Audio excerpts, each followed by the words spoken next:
Hey guys, welcome to my channel. आज हम देखेंगे जो हमारा होने वाला है 2024 का ऑप्शनल पेपर। उससे पहले हम 2023 का जो भी हमारा ऑप्शनल का जो हिंदी साहित्य है उसका पेपर आया था उसका एनालाइज शॉर्ट फॉर्म में कर रहे हैं। अगर आपको कोई भी प्रश्न देखना है तो आप इस वीडियो को पॉज करके देख सकते हैं। ये छोटा सा वीडियो है गाइस, इसमें कोई ज़्यादा मेरा वो नहीं है। और अगर आपको लगे तो आप इस प्रश्न पत्र को कहीं से डाउनलोड करके भी आप देख सकते हैं। ठीक है, चलिए फटाफट बिना देरी के हम इस वीडियो को पूरा करते हैं। इसमें सबसे पहले हमारा 8 प्रश्न दिए हुए हैं जो कि 2 खंडों में विभाजित है। उसमें से कुल 5 प्रश्नों के उत्तर देना अनिवार्य है। ठीक है, और प्रश्न संख्या 1 से 5 अनिवार्य है। बाकी प्रश्नों में प्रत्येक खंड से कम 1 प्रश्न चुनकर 3 प्रश्नों के उत्तर देने हैं हमें। ठीक है, हमारा खंड ए जो कि व्याख्या से रिलेटेड है, उसमें हमें 150 शब्दों में व्याख्या करनी है। ये दिए हुए गाइस, आप इसको वीडियो को पॉज करके ये क्वेश्चन देख सकते हैं। ठीक है, जैसा कि मैंने आपको फिर से बता दिया है, 2023 का पेपर है सिर्फ एनालाइज करने के लिए, ताकि हमारा ऑप्शनल पेपर होने वाला है उसमें कोई दिक्कत ना हो, थोड़ी बहुत हमें आइडिया मिल सके।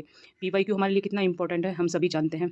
ठीक है, उसके बाद हम आगे बढ़ते हैं। क्वेश्चन नंबर 2 है जो कि तुलसीदास द्वारा रचित कवितावली की उत्तराखंड की भाषा शैली पर प्रकाश डालिए, उससे रिलेटेड है। फिर जायसी का पद्मावत है, फिर भारत भारती। ठीक है, थर्ड क्वेश्चन जो शी है।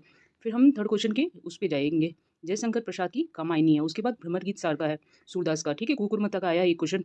उसके बाद फोर्थ पर बात करें तो हमारे बिहारी की कविता श्रृंगारी है, पर प्रेम की उच्च भूमि पर नहीं पहुंच पाती। बिहारी के बारे में आपने पढ़ा ही होगा। आप हिंदी की यही खासियत है कि आपने अगर थोड़ा बहुत पढ़ा है तो आप लिख सकते हैं। बाकी तो आपको अच्छे से तैयारी करनी है, आपने की होगी, अच्छे से रिवाइज़ किए होंगे, सारे पीवाईक्यू देखे ही होंगे। उसके बाद हमारा असाध्य वीणा जो कि अज्ञे की है, उसके बारे में क्वेश्चन पूछा गया है। फिर कुरुक्षेत्र से।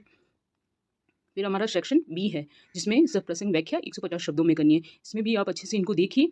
आपको व्याख्या काफ़ी बार होता है, पीवाईक्यू से रिपीटेड भी हो जाती है, तो आप इसको अच्छे से देख लीजिएगा। ठीक है, फिर छठा क्वेश्चन जो हमारा है मुंशी प्रेमचंद का गोदान, जो कि हमारे 4 उपन्यास है उसमें से एक गोदान है। फिर मैला अचल है। आप ये देखिए, छठे क्वेश्चन में 2 उपन्यास से रिलेटेड क्वेश्चन पूछे गए और 7वें में 2। ठीक है, भारत दूरदर्शन नाटक के बारे में पूछा गया है, इसका विश्लेषण करना है। फिर 7वां हमारा क्वेश्चन है आषाढ़ का एक दिन है, इसके बारे में पूछा गया है, आप देख लीजिए क्वेश्चन को। फिर दिव्या उपन्यास और फिर हमारा मनु भंडारी का जो कि महाभोज है।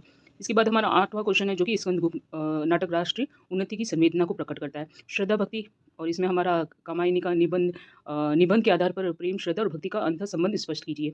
सॉरी, निबंध है हमारा। और फिर चीफ की दावत कहानी नौकरशाही में मानव मूल्यों का पतन तथा 2 पीढ़ी के अंतराल का सूक्ष्म निरूपण पाया जाता है, सो उदाहरण स्पष्ट करना है। इसको आप बूढ़ी काकी से रिलेट करके भी एग्जाम्पल दे सकते हैं, जैसा कि हमें बताया गया। हम किसी एग्जाम्पल को अच्छे से पहले की कहानी या किसी कंपेयर करके डालते हैं तो हमें थोड़े नंबर में अच्छे प्राप्त होते हैं। तो थैंक यू गाइज, ये मेरा छोटा सा प्रयास था आपको